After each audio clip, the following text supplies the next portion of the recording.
परमात्मा पाप कर्म दंड को भी काट सकता है।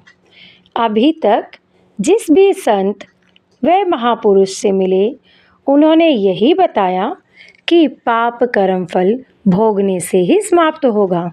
वह प्रभु कौन है? वो जो पाप को काट देता है, काल के बंधन से छुड़वा देता है। उसका वास्तविक नाम क्या है? पूजा की विधि क्या है?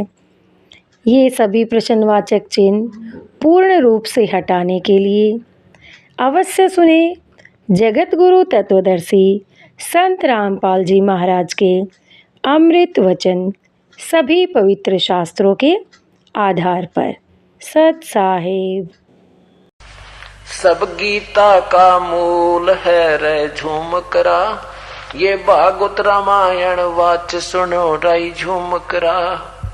तत्व भेद कोई ना कहे रे झूम करा, ये पैसे ऊपर नाच सुनो रे झूम करा।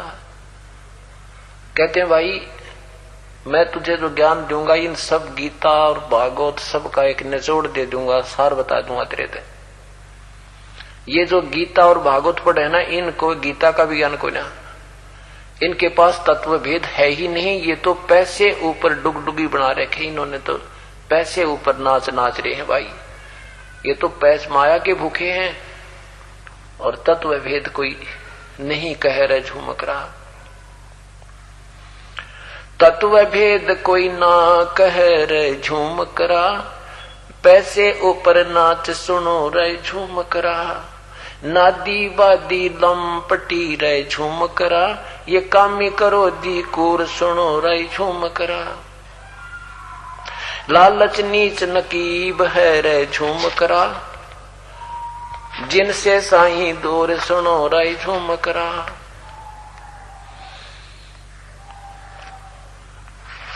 अब क्या बताते हैं?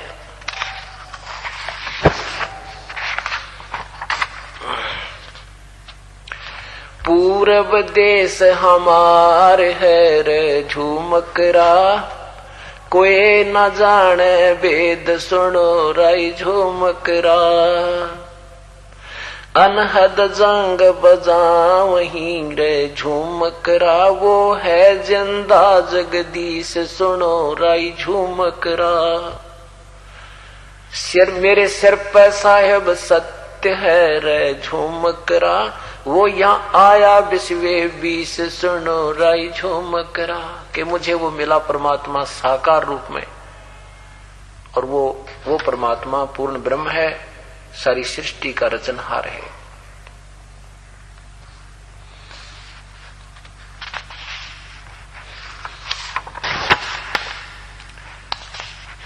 तो यहाँ क्या बताते हैं कि तत्व भेद कोई ना, क्या बताते हैं? अरबों में कोटों मध्य कोई नहीं रे झूमकरा, वो तो अरबों में कोई गर्क सुनो रे झूमकरा। आदरणीय गरीबदास साहिब जी उस प्यारी आत्मा को समझा रहे हैं कि इस ज्ञान के जानने वाला करोड़ संतों में तो तुझे मिलेगा नहीं। ये तो कोई अरबों में गर्क मीन परिपूर्ण ज्ञान भी पूरा उसके पास, नाम देने का आदेश भी हो और स्वयं भी उसको प्रभु की उपलब्धि हुई हो, उसी जीव, उसी प्राणी, उसी संत से जीव का कल्याण होता है। तो यहाँ बता रहे हैं कि अरबों में कोटों मध्य कोई नहीं रे झूमकरा, करोड़ों में कोई मिलेगा नहीं। अरबों में कोई गर्क सुनो रे झूमकरा, अरब संतों में तुझे एक पाओगा और उसकी कोई सुनता नहीं भाई। बात यहाँ बिगड़ गई। जो मरा है उसका वो पैदा जरूर होगा। शरीर की भिन्नता हो सकती है कर्म अनुसार, मनुष्य लख 84 कुत्ते गधे सूअर भी बन सकते हैं, लेकिन ये हमारे बस का नहीं है। और गरीबदास जी महाराज क्या कहते हैं कि उत्पत्ति प्रलय मेटू खानी, ये जन्म मरण की बीमारी तुम्हारी मैं मिटा सकता हूं। अब शास्त्रों से ही ज्ञान हमने ब्रह्मा विष्णु महेश माता और ब्रह्म तक का हुआ, उनके गुणों का ज्ञान हुआ कि वो ऐसे कर सकते हैं जैसे बड़े बड़े उन्होंने सुख दिए अपने हंसों को जो उनके उपासक हैं, लेकिन वो जन्म मरण नहीं मिटा सकते। ये नियम है यहाँ का। और बंदी छोड़ का नियम है कि आपके जन्म मरण न मिटो। और कहाँ ले जाऊं? जैसे यहां से हम जाते हैं देव स्वर्ग के अंदर, हमें देव शरीर मिलता है और वहां पर देव होते हैं और देवियां होती हैं, उनकी पत्नियां, और फिर उनके पुत्र होते हैं। वहां पर ऐसे ही संसार है स्वर्ग में भी, लेकिन यहां से बहुत उत्तम स्थान है वो। यहां से करोड़ गुना सुंदर स्थान है, करोड़ गुना ज्यादा सुख है यहां से, करोड़ गुना। और सतलोक क्या है? देवता लोग भी मरते हैं, अपनी अवधि पूर्ण करके वो फिर मृत मंडल में आ जाते हैं। ब्रह्मा विष्णु महेश भी समाप्त होते हैं। ऐसा गीता जी में लिखा है कि अर्जुन, ये ब्रह्मा आदि का मतलब ब्रह्मा विष्णु महेश आदि तीनों का एक ही ये पर्यायवाची शब्द हो जाता है, एक कोड वर्ड है यो। जैसे सनकादिक का मतलब चारों भाई, सनक सनंदन संत कुमार, इस प्रकार सनातन, ये सब समाप्त होते हैं जब महाप्रलय होती है। ब्रह्मा विष्णु महेश भी नहीं रहेंगे और फिर दोबारा सृष्टि रची जाएगी, तो दोबारा फिर ये जीव अपने अपने कर्म न लेकर और फिर शुरू हो जाएंगे, अरबों खरबों तक फिर चलती रहेगी। तो इसलिए बता कि करोड़ वर्ष तो तुम राजा भी रह चुके यहां, यानी करोड़ जन्म में, और करोड़ जन्म तुम इंद्र रह लिए, कीड़ी से लेकर हाथी तक। एक बार मार्कंडे ऋषि एक कीड़ नाल यानी चींटी का समूह जो इधर उधर घूमती रहती हैं असंख्यों, उस चींटी के उस कतार जो आ रही थी जा रही थी वहां पर बैठा और घंटों उनको ऐसा सूक्ष्म ध्यान से देख रहा। इंद्र जी ने मार्कंडे जी से मिलना था, वो आ जाता है। इंद्र भी काफी देर तक उनके पीछे खड़ा रहा। इंद्र ने पूछा, ए परवरदिगार, इन चींटियों में क्या देख रहे हो? कहते हैं ये देख रहा हूं भैया कि ये चींटियां कितनी बार इंद्र रह चुकी हैं। वो कहता है महाराज जी, ये चींटी और इंद्र का क्या काम? अब यही तो मैं देख रहा था भैया। कहते हैं आपने क्या पाया कि इसमें इतने लंबे समूह में ये करोड़ों चींटी इधर उधर जा रही है ना, एक चींटी ऐसी है जो केवल एक बार इंद्र रही है और बाकी तो कई बार इंद्र की पदवी भोग के फिर गधे की जुनी में जाली। इंद्र का पसीने आ गए। लेकिन ये राज का सुख है ना, ईब जिसने दारू की लत पड़ रही है, नाम लेने ध्यान ने सोचा है ले वह दारू छोड़नी पड़ेगी ना, नाम तो ले लो। यानी वो चस्का कौन छूटता? गधा बनना मंजूर, कुत्ता बनकर टिट्टी खाना मंजूर, पर यह बुराई ना छूटे। और थोड़ा सा सुख राज का। इंद्र का राज स्वर्ग का राज होता है। और बंदी छोड़ भगवान कहते रहे वो भी कुछ को ना। और तू यहां पर एक MLA बन के अंडी पाक जा, सरपंच बने पाचन ने सोचा तेरे बराबर कोई भी कोई ना। ये तो अक्षीण सुख है। और जो असली सुख है बीरा वो सतलोक में है, उसका तुमने ज्ञान न को नहीं, क्योंकि ये शास्त्र यहां तक के सीमित कर दिए। सतलोक का ज्ञान न को नहीं। इस प्रकार जब महाराज ने गरीबदास जी ने यही बताने की कोशिश करी है कि भाई अब जैसे हम ये साधना करेंगे ना जो बंदी छोड़ भगवान कबीर साहब बताते हैं और गरीबदास जी बताएं, और ये सबसे आसान ना तपस्या करनी, ना इसमें कनागत काटने, ना इसमें पितर सिद्ध, ना देवताओं का प्रकोप रहे। एक ऐसा मंत्र देते हैं शुरू में हम, उससे सभी देवी देवता जो भी आपके ऊपर दबाव देते हैं, कोई पितर है कोई प्रेत है कुछ भी है, वो तो नजदीक नहीं आवे। और उस मंत्र की कमाई से आपके अर्थ, धर्म, काम और मोक्ष, ये चारों पदार्थ आपको यहां मिलने शुरू हो जाएंगे। इसके साथ साथ ये तो है आपको यहां का सुख, जिस सुख को आप कभी मंदिर में ढूंढो, कभी तीर्थ पर जाकर खोजो, या किसी पाठ के माध्यम से खोज रहे हो, या व्रत के माध्यम से वो सुख पाना चाहते हो, आपको वो नहीं मिलता। इस मंत्र से आपको वो सबसे पहले वो सुख मिलेंगे। फिर आपका दृढ़ विश्वास होगा इस भगवान के चरणों में, कबीर भगवान के चरणों में। ये पूर्ण परमात्मा है कबीर साहब, पूर्ण ब्रह्म है, अनंत कोटि ब्रह्मांड के भगवान है। और फिर हम यहां से इस साधना को करके एक नाम का जाप करना बस। और नाम के ही जाप से स्वर्ग जाया जाता है, और नाम के ही जाप से आप किसी भी विष्णु जी के जाप कर रहे हो तो विष्णु लोक में, और शिव जी का जाप करते हो तो शिवलोक में, का जाप करोगे ओम मंत्र तो ब्रह्मलोक में। उसके बाद अपने पुण्य खा के फिर वापस नरक भी भोगना पड़ेगा आपको। बंदी छोड़ भगवान कहते हैं जो हम मंत्र देंगे सतनाम, वो सतनाम का जाप करना होता है। कई अनजान कहते हैं कि सतनाम तो सतलोक को कहते हैं। वो तेरा बोला, सतनाम अलग चीज है, सतलोक वो स्थान है, और सतनाम के द्वारा स्थान पर जाया जाता है। तो इतने अज्ञान हमारे अंदर घर कर चुका है कि हम यथार्थ भक्ति का पता ही नहीं रहा। तो इससे हम कहां जाएंगे? सतलोक चले जाएंगे। सतलोक में क्या होगा? हमारा वहां पर ऐसे ही जैसे प्रक्रिया यहां पर है ना, मनुष्य हम पैदा हुए और फिर बेटा बेटी हो गए, रिश्तेदारी जुड़ गई, आपस में मोह ममता हो गए, हम बड़े प्रसन्न हुए बैठे हैं, और एक सेकंड के बाद पता ना के बिजली पड़ जावे और के गलत कहानी यहां परिवार पर हो जावे। और स्वाभाविक भी मान लीजिए हम धीरे धीरे यहां से शरीर त्याग कर जाएंगे समय अनुसार, तो भी एक दिन यहां से चला ही जाना है, चाहे बूढ़े होकर वृद्ध होकर हम शरीर त्यागें तो भी यहां पर रहना नहीं। और फिर गर्भ का दुख, और फिर तपतशिला के ऊपर जो निरंजन भून के खावा हमें वो दुख। यहां पर किसी का हाथ कट गया, किसी का कैंसर होगी, किसी की जोड़ा में दर्द हो रहा, किसी का बिजनेस ठप हो गया, किसी की खेती मर गई, किसी ने रुपये मार लिए जनता को, ना मुकदमा हो गया, कहीं पर लठबाज गया, लड़ाई होगी, कहीं पर राजाओं की आपस में खींचातानी, वहां दुनिया मर गई, किधर नहर में बस गिर गई। यानी इतने मुंडे कुकर्म के लोक में, इतने गंदे लोक में हम इतने राजी हुए बैठे। और सतलोक में जो प्राणी चला जाएगा उसका दोबारा मरण नहीं होगा। देख कमाल की बात, ये भी तो शास्त्र है, उसको पढ़ कर देखो। उन्हीं शास्त्रों को हमने सत्य मान लिया और इसको हम मानते नहीं। क्यों नहीं मानते? जब तक नहीं मानते जब तक इसकी जानकारी नहीं होगी।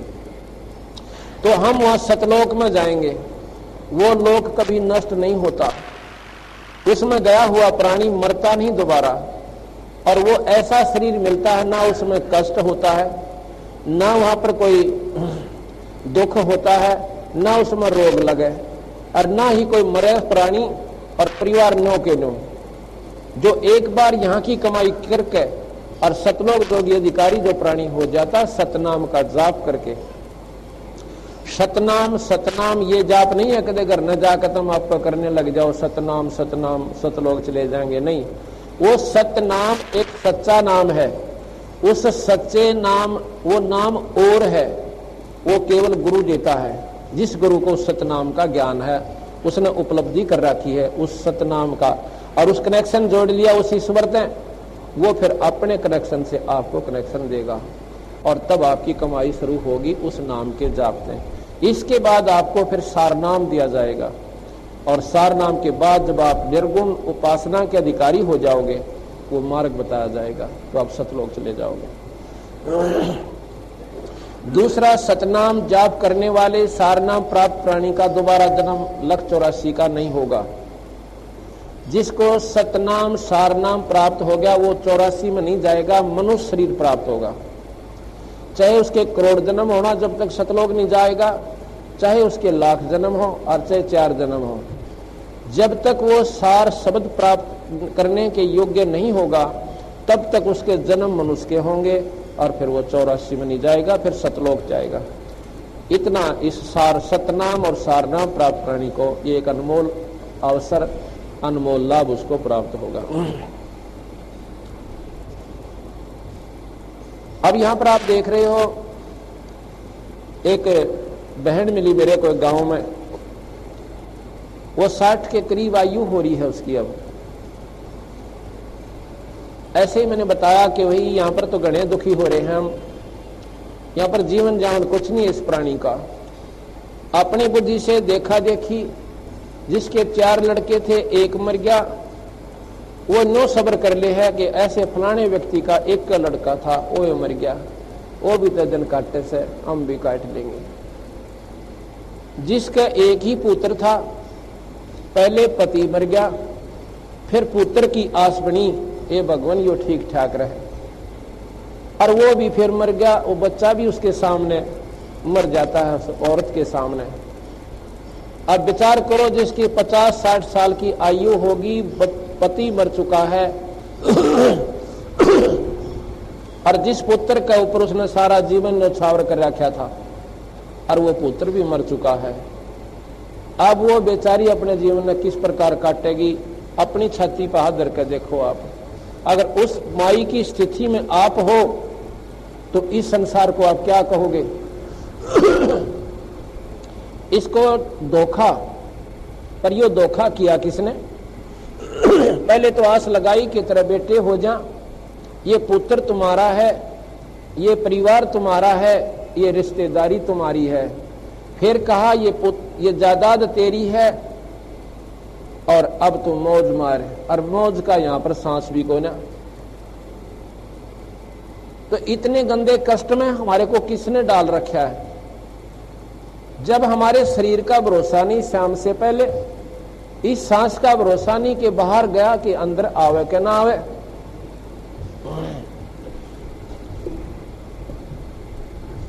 और दूसरा कारण क्या है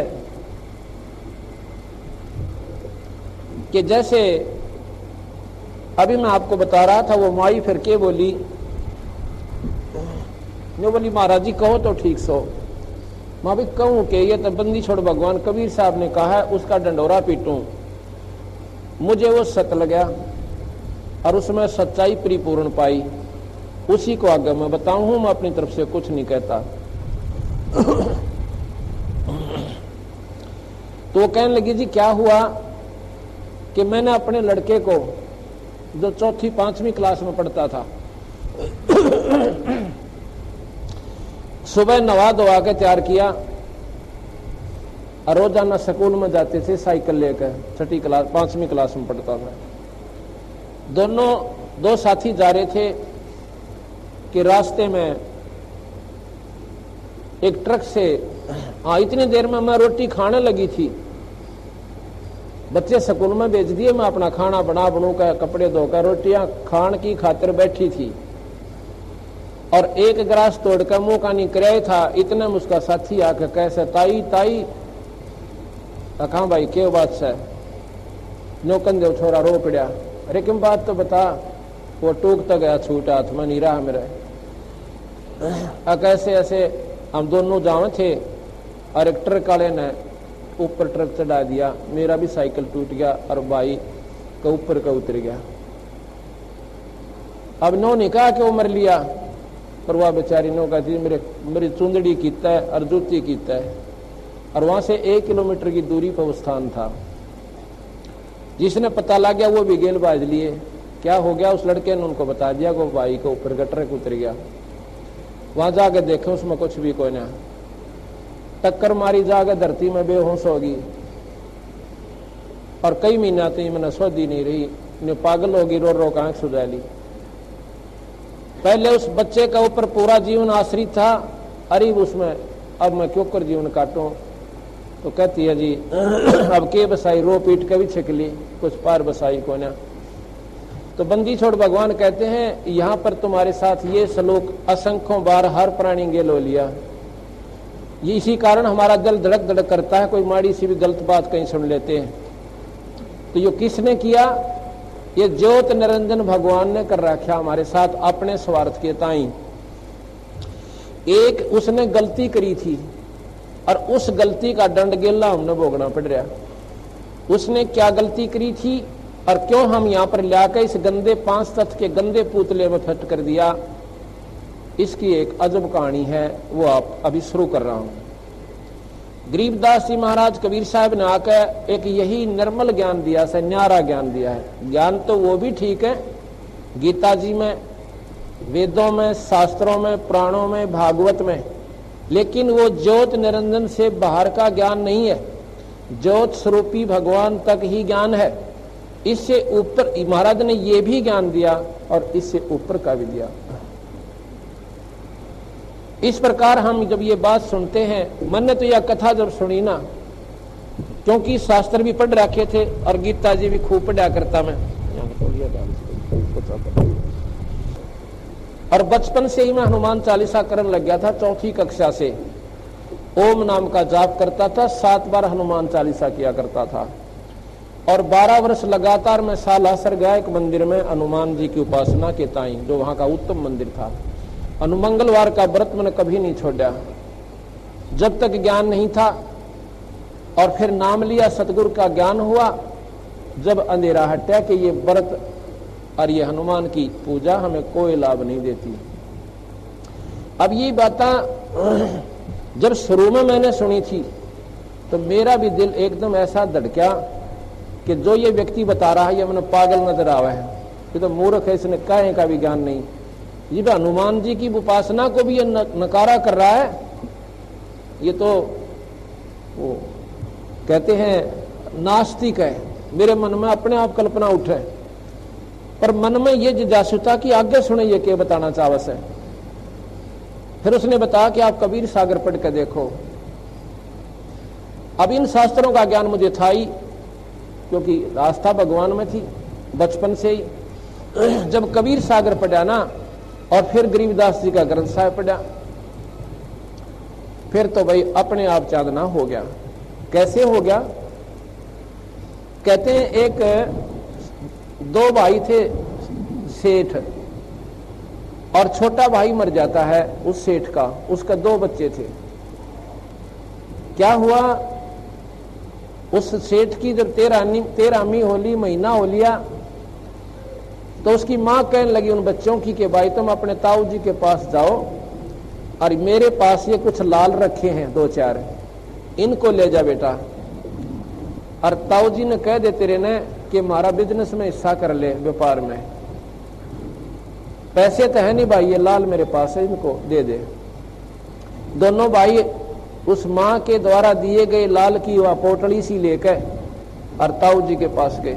कहने लगे ताऊ जी ऐसे ऐसे हमारा पिताजी तो रहा को नहीं, और हम बच्चे हैं, मेरी माँ कहती है कि अपने ताऊ जी के साथ बिजनेस व्यापार कर लो। अब ठीक से बेटा, या कौन सी बात से मत आपका कहना हो रहा था, पर न सोचूं था 6 माई वाले तेरे पिताजी की।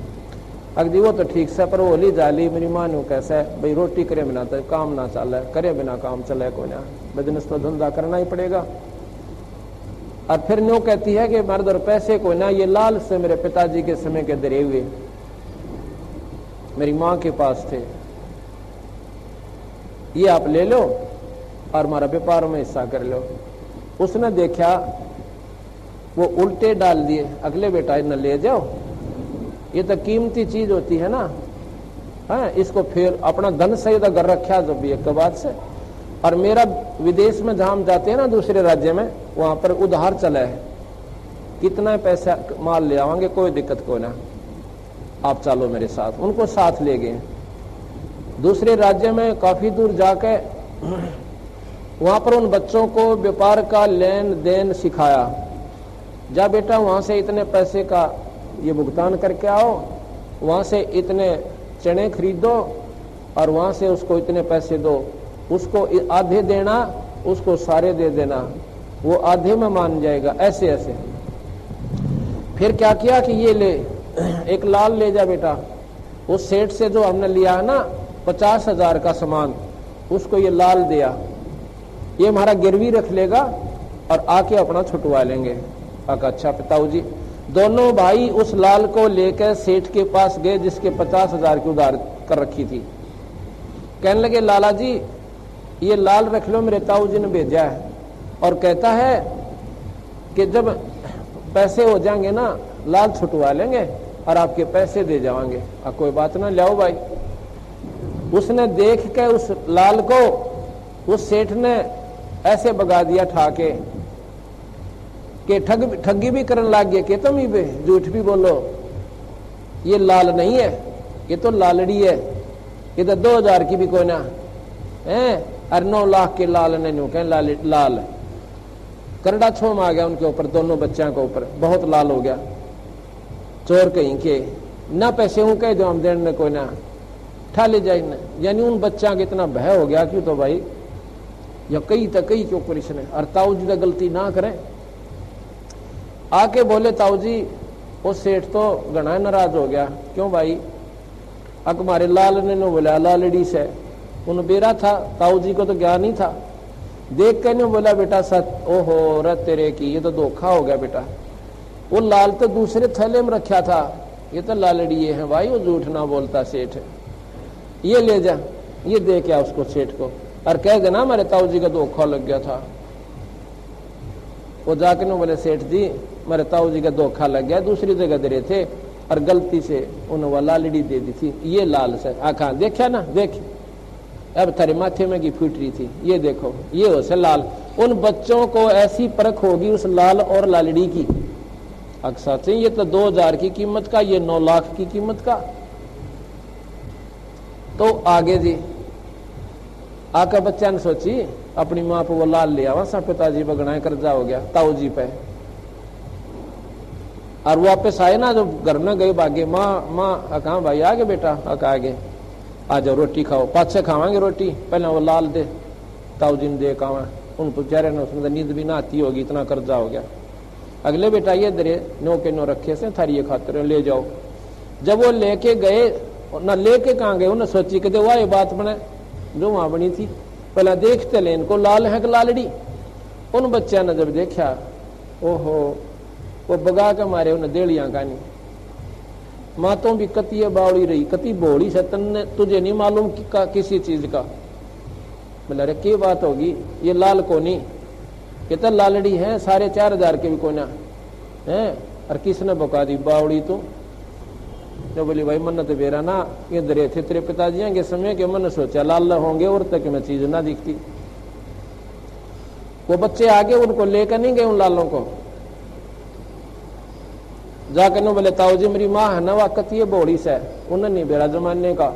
बोला रखी बात होगी, उसने मालूम था ताऊ जी ने कि भी आप परख लेंगे, मुझे कहने की आवश्यकता ना पड़ेगी। तो नो बोले महाराज जी वो ताऊ जी वो लाल को नहीं थे, वो तो लालड़ी थी। वो ताऊ जी बोला बेटा ये थी तो उस दिन भी लालड़ी, जब मैं अपने मुंह तो कह दो ना तेरी माँ का भी मुंह चढ़ाओ, और तुम भी न सोचो हमारा बाप मर गया हमारे लाल भी लालड़ी बतावे। तो इसलिए जो बात हम शुरू में जिनको लाल मान बैठे हैं, जिनको पूर्ण शक्ति मान बैठे जिन परमात्माओं को, आज मैं आपको उनकी परख कराऊंगा। जिसको या पूर्ण परख हो जाएगी अपने आप पता चल जाएगा लाल क्या है, लालड़ी क्या है, परमात्मा कौन है और किससे कितना लाभ होगा।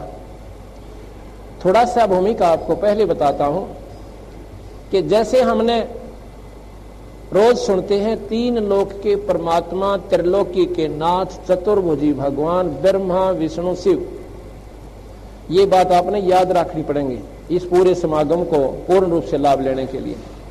3 लोक त्रिलोकी के नाथ ब्रह्मा विष्णु महेश चतुर्भुजी, 4 भुजाएं, आदि माया शेरा वाली आदि भवानी इसकी 8 भुजा, ज्योत निरंजन की 1000 भुजा, ये शक्ति का प्रतीक समझो। जैसे 4 हॉर्स पावर की मोटर, एक 8 हॉर्स पावर की, एक 1000 हॉर्स पावर की, तो इनमें कितना अंतर हो गया। 1000 की तो फैक्ट्री ने भी घुमा दे और 8 की और ज्यादा काम करे और उससे थोड़ा उससे कम करे, और 4 हॉर्स पावर की भी काम करे पर 8 जितना नहीं कर सकती, 8 की भी काम करे पर 1000 जितना नहीं कर सकती। नकारा नहीं है। जितनी शक्ति ब्रह्मा विष्णु महेश जितना लाभ दे सकते हैं ये दे सकते हैं, लेकिन माई इन तीनों से ज्यादा दे सकती है और निरंजन इन सब से ज्यादा दे सकता है और इनके द्वारा भी करवा सकता है, क्यों वो परम शक्ति है। वो निराकार रूप में भी है और आकार में अपने लोक में है, निरंजन लोक में। इनसे ऊपर पूर्ण ब्रह्म परमात्मा है जिसकी असंख्य भुजा बिना गिनती की। अब हम यहाँ आपको उदाहरण देते हैं, जैसे डीसी जिले में, डीसी कोई छोटी पावर नहीं होती, जिले में सुप्रीम पावर होती है एडमिनिस्ट्रेटर की, एडमिनिस्ट्रेशन में। और फिर इससे ऊपर मंत्री, मुख्यमंत्री, और मुख्यमंत्री से ऊपर प्रधानमंत्री और राष्ट्रपति। अब डीसी मुख्यमंत्री के सामने बहुत छोटी इकाई की शक्ति है, और प्रधानमंत्री के सामने मुख्यमंत्री बहुत छोटा हो जाता है, लेकिन नकारा नहीं कर सकते कि मुख्यमंत्री में शक्ति नहीं। मुख्यमंत्री की शक्ति नहीं, शक्ति अपने लेवल की है, अपने राज्य तक सीमित है, लेकिन प्रधानमंत्री की शक्ति असीमित है, उसकी पूरी सारी कंट्री के ऊपर, पूरे देश के ऊपर उसकी शक्ति प्रभावी है।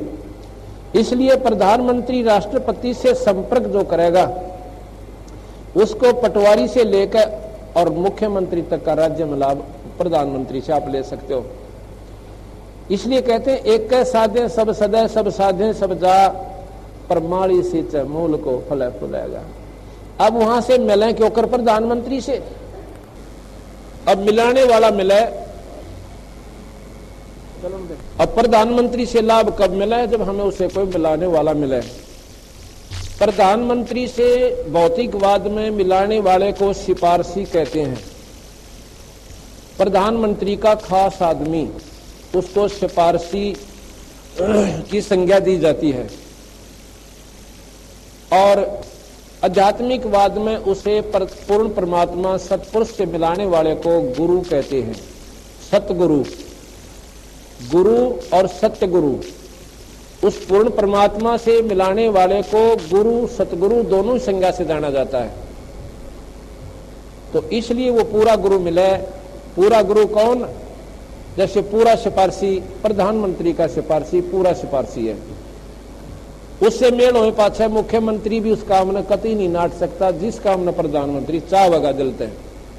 मुख्यमंत्री ना चाहते हुए भी करेगा उस काम ने। तो अब हम आपको वो परम शक्ति का जानकारी देंगे कि किस लिए तो हमने इस गंदे लोक में आना पड़ा और क्यों ये दुख ठाने पड़े और किसने हमारे साथ ये धोखा कर रखा है। आज हम राजी प्रसन्न कर रखे हैं कि ये तुम्हारे माता पिता, ये तुम्हारे पुत्र, ये तुम्हारी पुत्री, ये जमाई, ये मामा, ये साला, और एक सेकंड के बाद मेरा शरीर छूट जाए, मैं गधा बन जाऊं और ये मेरा कुछ भी को नहीं। इन बातों को जब विचार करोगे तो यह बात बंदी छोड़ वाली आपको पूर्ण समझ में आवेगी। जब भक्ति करनी है तो यह करके देखो, जो सुख आपने चाहिए वो इनसे लेकर देखो। अगर साल भर आप इस उद्देश्य से कर ले देखेंगे बंदी छोड़ भगवान हमें कितना सुख दे सकते, क्या साथ देते हैं, इस उद्देश्य से एक बार करके देखो। आप जहां तीर्थ और व्रत कर कर छिक लिए और गीता जी के पाठ कर कर आप तंग पा लिए और दुख नो के नो खड़े सिर पे। अब इस जाप को और इस पाठ को आप फेर करके देखो नए सिरे तक, और एक वर्ष में आप फिर अपनी घर में सुख देखना। और यहाँ पर हम आपको गिनवा जाना उन जितने सुख इस भगवान कबीर साहब की शरण में पास प्राणियों को हुए हैं। जो नए व्यक्ति आए उनका तो कतई यकीन नहीं हुआ है, वह तो नो कहें 100 की 100 झूठ बोल रहे हैं ये। और यहाँ पर वो व्यक्ति भी आए हुए हैं जिनका सुख हो रहे, उन तो मिलकर देखियो, वह कोई हमारे रिश्तेदार ना अक हमारी ओट बोलेंगे। और जिसका सुख होगा वह ठोक कर कहेंगे कि पहले मैं माता भी धोख्या करती, कनाकत भी काटा करती, और सारे बार लेर भीतर लिया के दरे ढके करया करती, और दुख न्यो के न्यो थे। और इस बंदी छोड़ की शरण में वो हालत, वो सुख हो गया केवल एक परमात्मा के नाम तक। इसलिए कहते हैं एक का साध्य सब सदै भाई, सब साध्य सब जा, और माली सोचे मूल को तो फल फुलाएगा।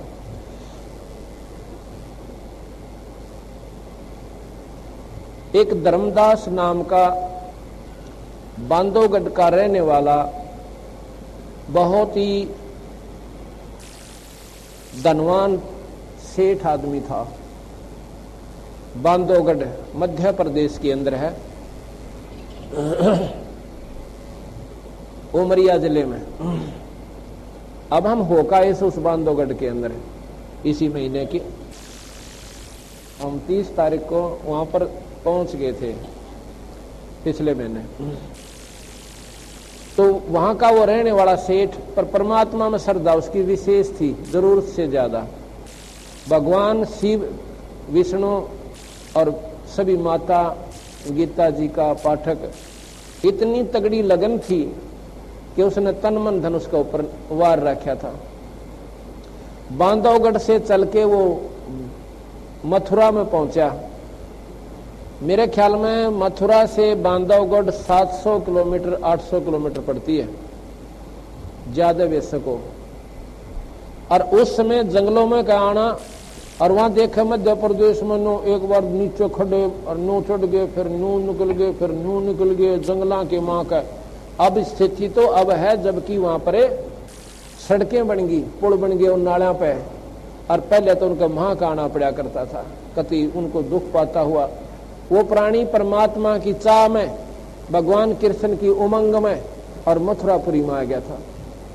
यहां आके कबीर साहब उसको मिलते हैं।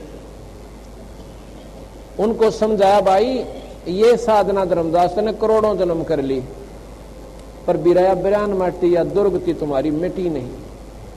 ये प्रसंग न्यारा सुनाएंगे आपको। तो जब उसकी ये बात समझ में आई कि महाराज जी फिर जन्म मरण मिटे किस विधि से, और क्यों हम तंग पाए इसे गंदे लोक में आके। कल शादी हुई लड़की की, परसों जमाई मर गया।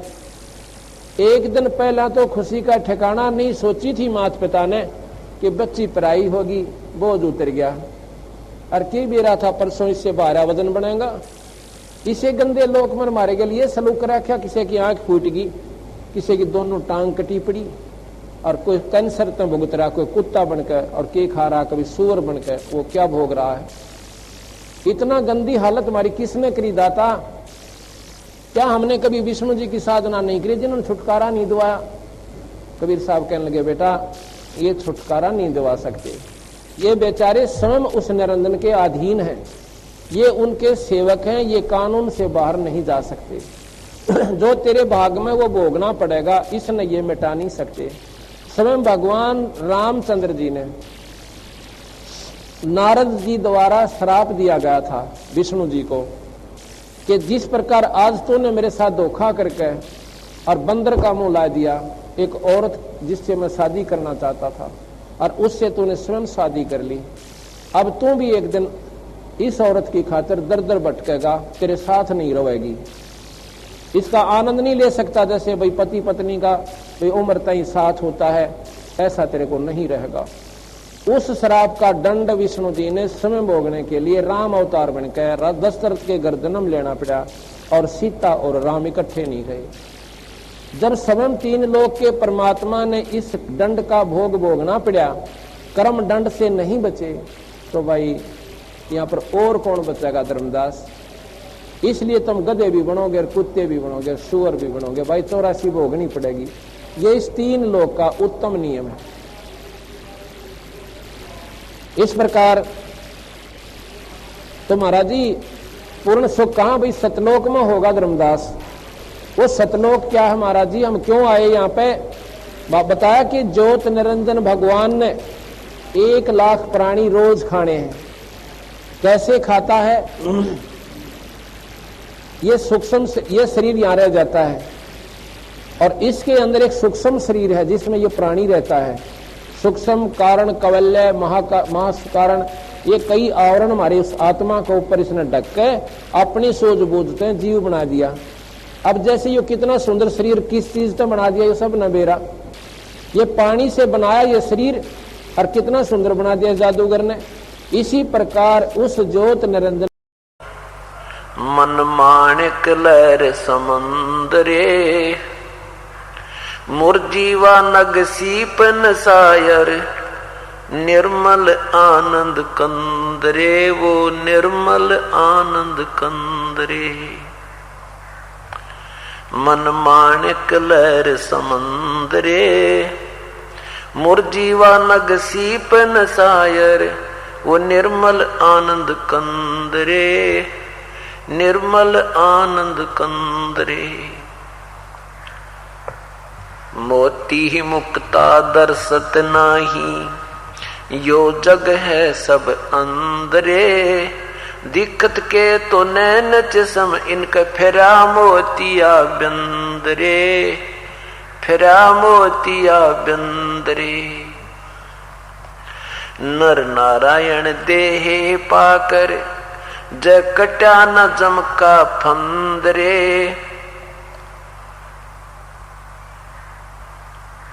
रतन अमोली दरसत नाही दिक है जाकी जिंदरे। पूर्ण बरम रटे अविनाशी जो भजन करे गोविंद रे। भाव भक्ति जा हृदय होई फिर क्या कर है सुरपति इंद्रे। लख 84 बहे जात थे सुवटा गंदा अंडरे। तत्नाम सतगुरु का दीन्या जाय मिले सुख सिंदरे। इंद्री कर्म न लगे लगारम। माया का संसार है, कदम कदम पर धोखा है। शरण ले लो सतगुरु की, यही सुनहरा मौका है। ऐसे ही आध्यात्मिक वीडियो देखने के लिए हमारे चैनल को सब्सक्राइब करें। बोलो बंदी छोड़ सतगुरु रामपाल जी महाराज की जय।